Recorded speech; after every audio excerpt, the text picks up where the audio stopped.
Assalamualaikum warahmatullahi wabarakatuh.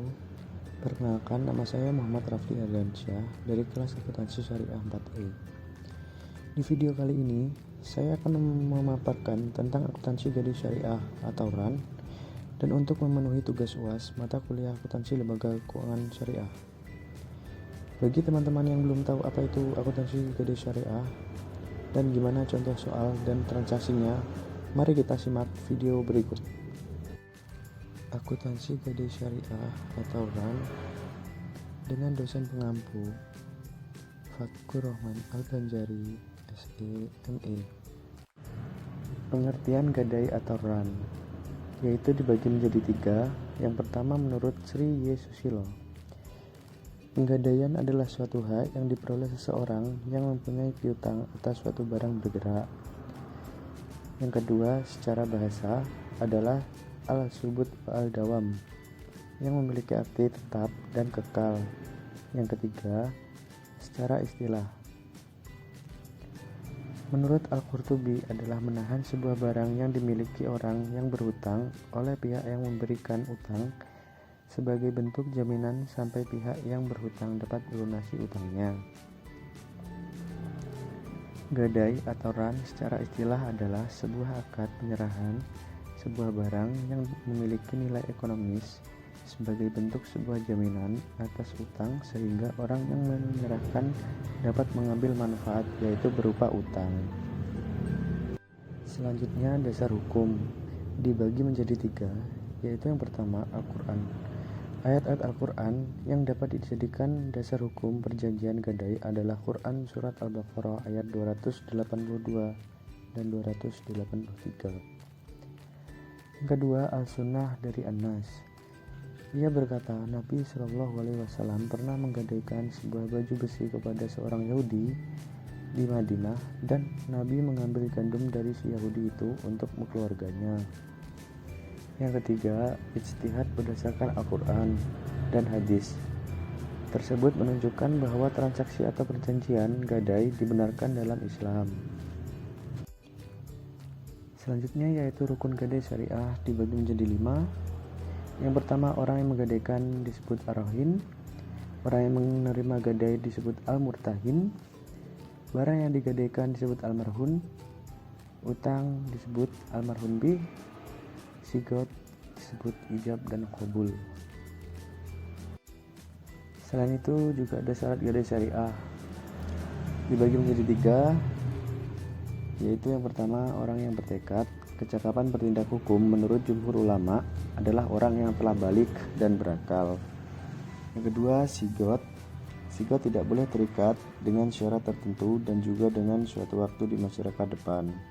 Yang ketiga, marhun bih atau utang. Yang pertama yaitu harus merupakan hak yang wajib diberikan atau diserahkan kepada pemiliknya. Yang kedua, memungkinkan pemanfaatan. Bila suatu menjadi utang tidak bisa dimanfaatkan maka tidak sah. Yang ketiga, harus dikuantifikasi atau dapat dihitung jumlahnya. Pinjaman itu jelas dan tertentu. Nah, kita sudah sampai kepada contoh soal transaksi RAN.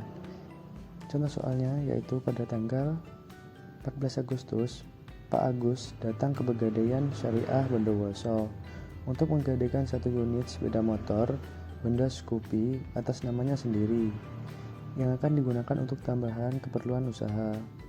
Jangka waktu pinjaman yang diajukan selama 3 bulan dengan cara mengangsur. Berapa nilai taksiran sepeda motor Scoopy tersebut dan berapa besar pinjaman marhun bih maksimal yang dapat diambil Pak Agus, serta buatlah jurnal transaksinya. Diketahui untuk penaksiran barang kendaraan, patok taksiran Pegadaian Syariah ini didasarkan pada harga pasar setempat. HPS 1 unit sepeda motor Honda Scoopy tahun 2019 sebesar 18 juta. Biaya sewa tempat yang ditetapkan sebesar Rp100.000. Pinjaman yang ditetapkan Pegadaian 90% karena golongan A. Nilai pinjaman 90% dikali 18 juta, yaitu mendapatkan hasil Rp16.200.000. Jadi nilai taksiran marhun milik Pak Agus sebesar 18 juta rupiah dan pinjaman maksimal yang dapat diambil Pak Agus sebesar 16.200.000 rupiah dari nilai taksiran. Jasa titipan per 10 hari yaitu 18 juta dibagi 10.000 dikali 90 hari yaitu 162.000 rupiah. Masa periode 3 bulan maksimal 120 hari. Biaya ujroh yaitu 162.000 rupiah dikali 12 hari yaitu sebesar 1.944.000 rupiah. Jurnal transaksinya yaitu tanggal 14 Agustus 2019 pada saat PSB menerima barang gadai tidak di jurnal tetapi hanya membuat tanda serah terima. Pada tanggal 14 Agustus pada saat PSB membayarkan utang tunai kepada Rahim, pembiayaan gadai piutang pada kas sebesar 16.200.000 rupiah.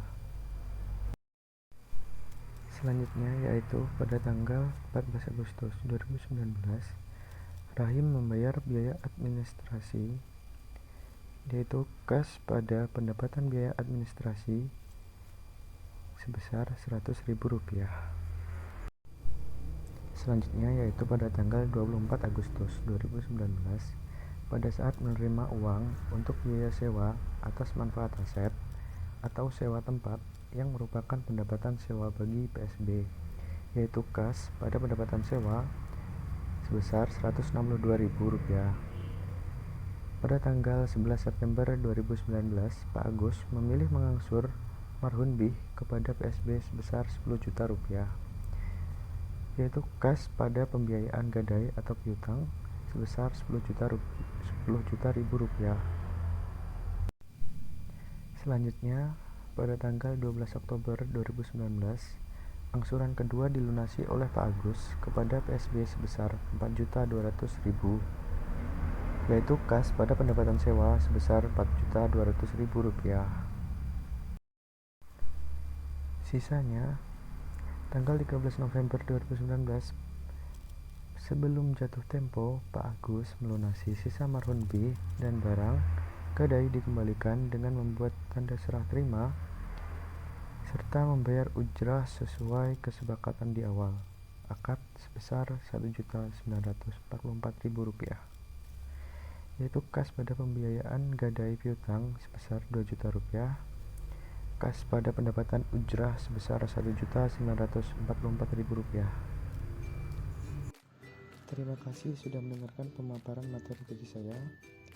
Jika ada salah kata, saya mohon maaf. Wabillahi taufiq wal hidayah. Wassalamualaikum warahmatullahi wabarakatuh.